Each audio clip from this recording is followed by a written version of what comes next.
అక్కడ దాకా బీదర్ చేరుకుంటే బస్ స్టాండ్ లోనే మీరు ఏ ఆటోని అడిగినా ఒక 50 రూపాయలు ఏమో తీసుకుంటాడు.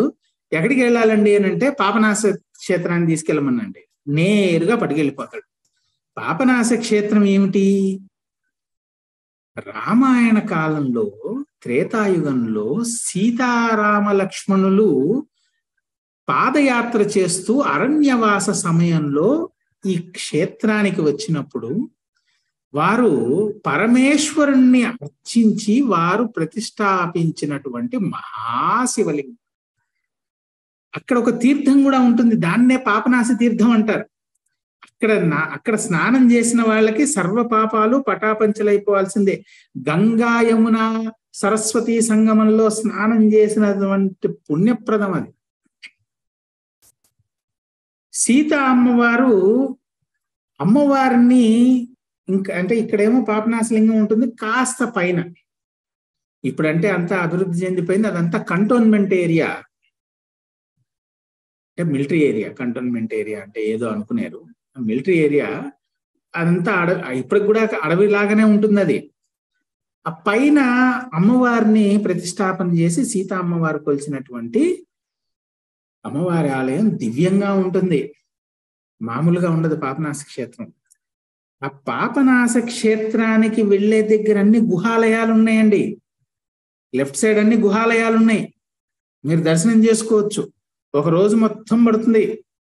ఆదివారం నాడు వెళ్తే మనకి అక్కడ ఏంటంటే ఇలా డౌన్ దిగుతుంది అనమాట.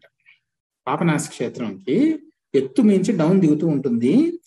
లెఫ్ట్ కన్ని గుహాలయాలు ఉంటాయి.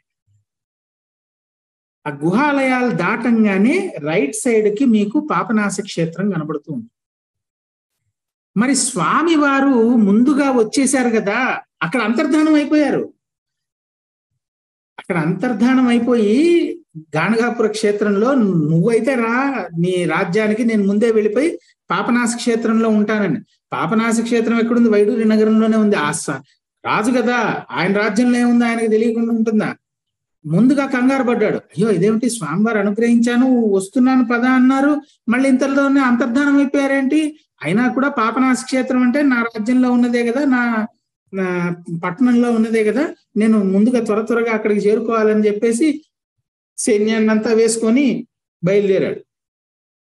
కానీ స్వామివారు మటుకు ముందుగానే పాపనాశ క్షేత్రం వచ్చేసి ఇక్కడున్న స్వామివారిని అర్చించేసి ఇటు పక్కన, అంటే ఇందాక చెప్పాను కదా గుహాలయాలు ఉంటాయి, గుహాలయాలు దాటి కిందికి వచ్చిన తర్వాత నేల సమాంతరమైన చోట రైటుకు చూస్తేనేమో చక్కగా పాపనాశ తీర్థము క్షేత్రము దర్శనమిస్తాయి.